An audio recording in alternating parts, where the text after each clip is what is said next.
Hi Billy, how are you doing today? Fine. So last time we had spoke, we were just doing our evaluation and now we're going to do our first treatment session. Do you kind of remember what I was talking to you about, what occupational therapy was last time? A little bit.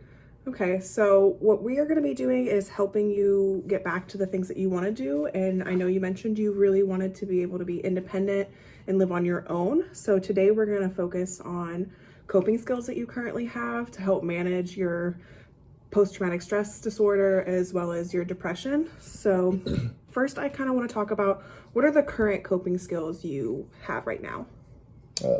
Just been avoiding some things and staying at home so I don't get stressed out. Okay. And anything else? I tend to drink a little bit when I'm upset. How often do you say you drink? About a few beers every night. Okay. And anything else?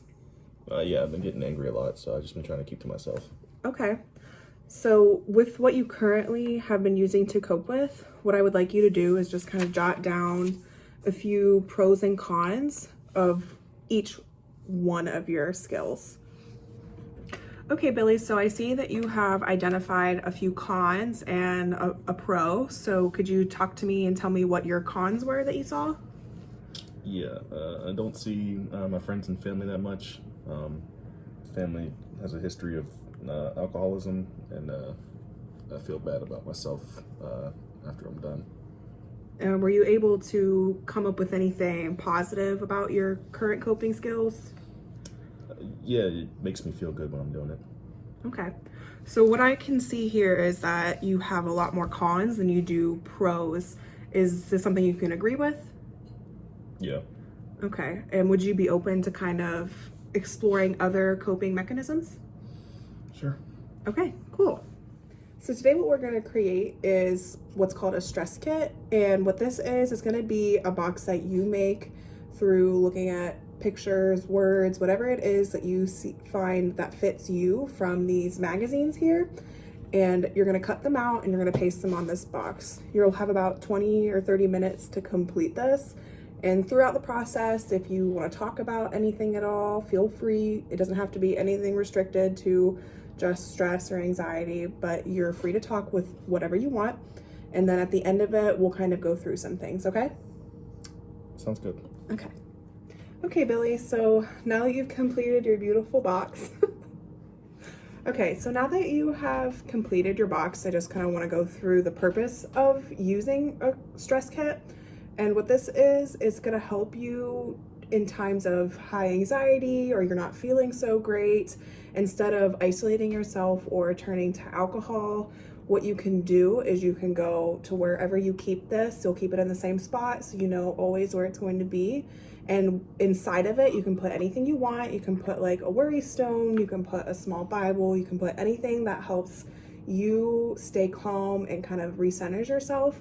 And you're just going to take time to kind of get your head back in the right space. Does that make sense? Yep. Okay, so is this something you think you're going to be able to continue doing? I think so. Okay. Did you like doing the box at all? Yeah. Wasn't bad. Okay, great. Well, I'm glad you enjoyed this, and I hope this really does help you with your manage your post-traumatic stress disorder as well as your depression.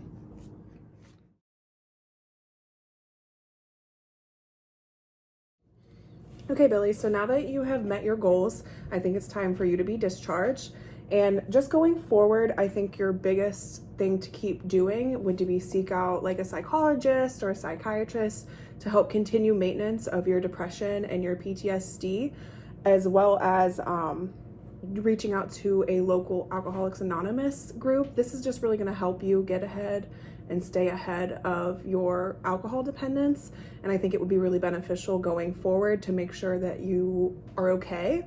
And then lastly, I think reaching out to a local support group for veterans, even veterans that are younger, would be really beneficial to kind of help you talk about things that you don't necessarily feel comfortable talking about with like your family or friends, and just provide you a safe space with people that have been through it with you.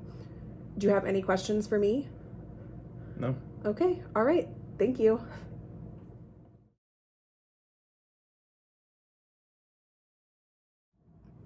Okay, Billy, so after looking over your goal, Are you Nope. No camera.